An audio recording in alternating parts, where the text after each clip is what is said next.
बार की बात है, एक बिजनेसमैन ने दूर किसी एक गांव में अपना बिजनेस प्लांट लगाने के लिए उस गांव में कुछ ज़मीन खरीदी।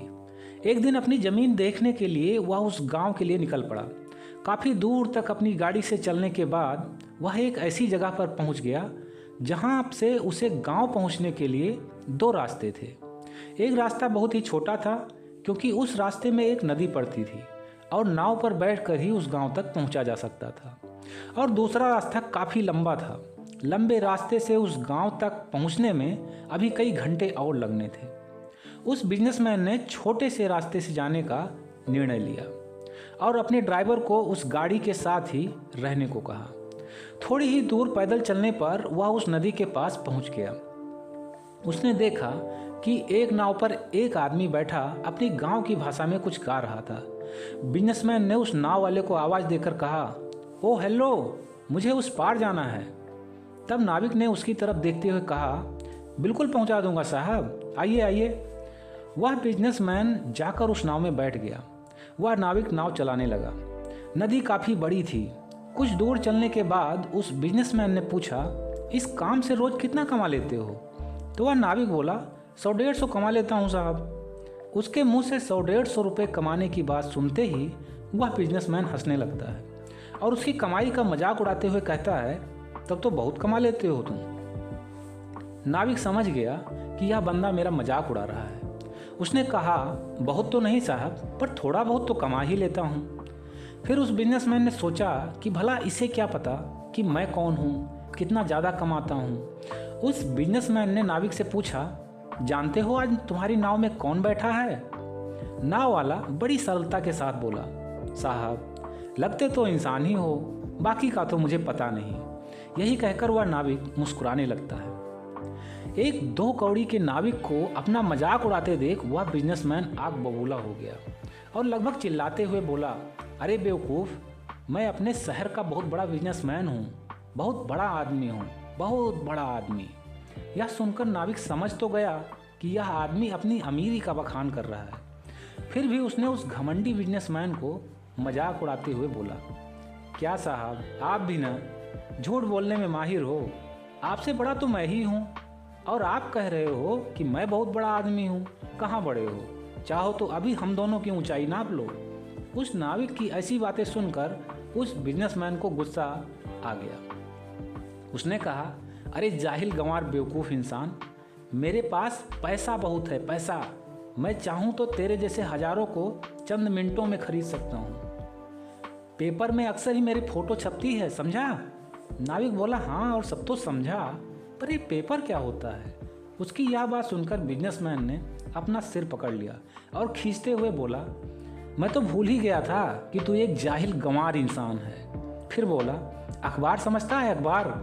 तो नाविक ने कहा, हाँ एक बार देखा था, इतना छोटा छोटा लिखा था कि मुझे तो कुछ भी समझ में नहीं आया। तुझे कुछ समझ में आ भी नहीं सकता क्योंकि अखबार गंवारों के लिए नहीं होता है ना। यही कहते हुए उस बिजनेसमैन ने अपनी भड़ास और निकालते हुए कहा कि तुम्हारे जैसे लोग धरती के बोझ होते हैं, काम के न काज के, दुश्मन अनाज के।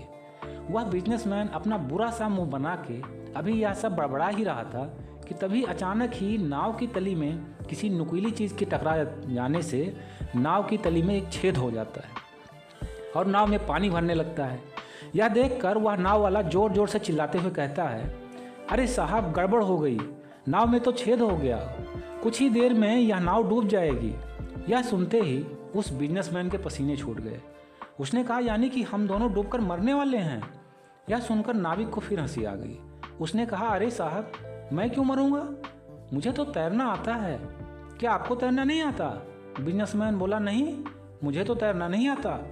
यह सुनते ही नाव वाला ठहाके लगाकर हंसने लगा और बोला, साहब, आप तो बहुत ही ज़्यादा पढ़े लिखे हैं ना, तो अपना कोई गुण ज्ञान लगाइए और इस नदी से बाहर जाने का, नहीं तो आप डूब जाएंगे। उसकी यह बात सुनकर वह बिजनेसमैन घबराते हुए बोला, अरे यार, किताबी ज्ञान से तैरना थोड़ी ना आ जाता है, तू ही कुछ उपाय बता। नाविक बोला, अरे साहब, मैं तो जाहिल गंवार हूँ ना, धरती का बोझ हूँ, 2 कौड़ी का इंसान हूँ, तो भला मैं आप जैसे साहब को क्या बता सकता हूँ? अरे हाँ, कुछ ही देर पहले तो आप कह रहे थे ना कि आप बहुत बड़े आदमी हैं, आपके पास बहुत पैसा है, आप मेरे जैसे हजारों लोगों को चंद मिनटों में खरीद सकते हैं। तो जल्दी कीजिए और मेरे जैसे किसी एक को खरीद लीजिए, क्योंकि अब आपके पास सिर्फ चंद मिनट ही बचे हैं।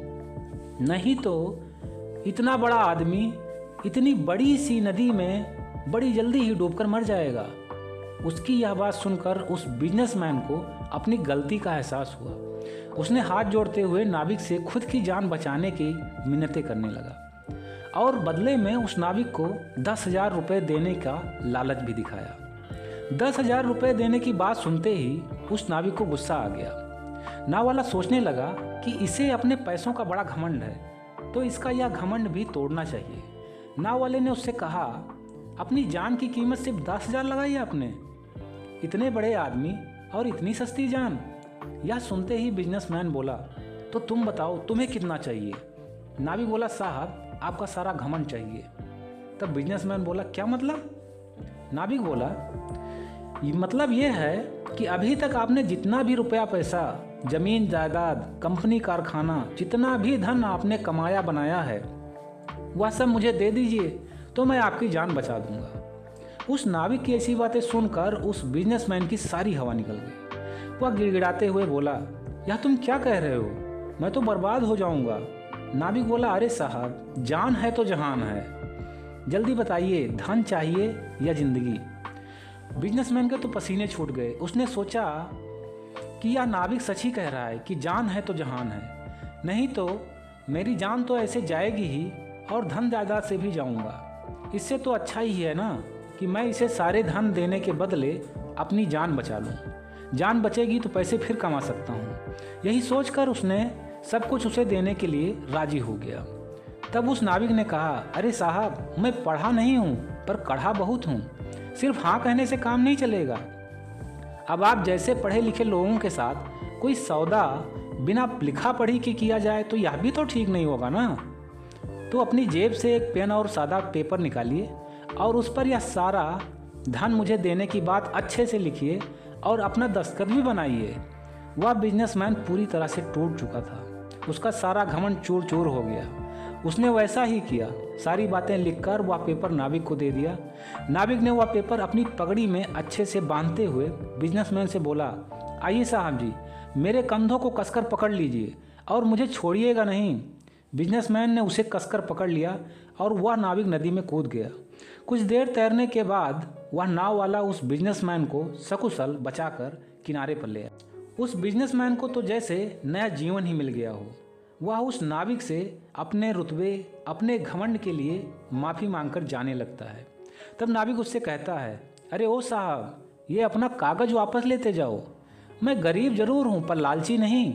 रोज़ के 100-150 कमाता हूँ और उसी में खुश रहता हूँ। अनपढ़ हूँ, ताने सभी लोग मारते हैं, पर कभी कोई ये जानना ही नहीं चाहता कि आखिर अनपढ़ क्यों रह गया, गरीब क्यों रह गया। और साहब, इतना पढ़ लिख कर भी क्या फ़ायदा, इतना अमीर होकर भी क्या फ़ायदा, जब इंसान को इंसान ही ना समझ सको। कोई भी इंसान छोटा या बड़ा नहीं होता, सिर्फ समय और उस समय पर उसकी ज़रूरत ही उसे छोटा या बड़ा आदमी बनाती है।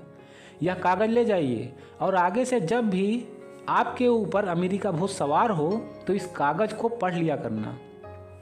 तब आपकी औकात अपने आप ही अपने औकात में आ जाया करेगी। यह सुनते ही वह बिजनेसमैन खुशी से दौड़ता हुआ आकर उस नाविक के गले लग गया और बोला, वाकई में दोस्त, असली अमीर तो तुम ही हो, दिल के अमीर, सबसे बड़े अमीर। उसके बाद दोनों अपने अपने रास्ते चले जाते हैं। दोस्तों, इस कहानी से हमें शिक्षा मिलती है कि हमें कभी भी किसी की गरीबी या अनपढ़ होने का मजाक नहीं उड़ाना चाहिए। आपको अच्छी परवरिश मिली, आप पढ़े लिखे बन गए, उन्हें नहीं मिल पाई, वे अनपढ़ और गरीब रह गए। ओके फ्रेंड्स, तो हंसते रहिए, मुस्कुराते रहिए, हर दिन कुछ अच्छा सीखते और सिखाते रहिए। मैं मिलता हूँ नेक्स्ट वीडियो में एक नई मोटिवेशनल स्टोरी के साथ। तब तक के लिए take care, wish you all the best, bye bye.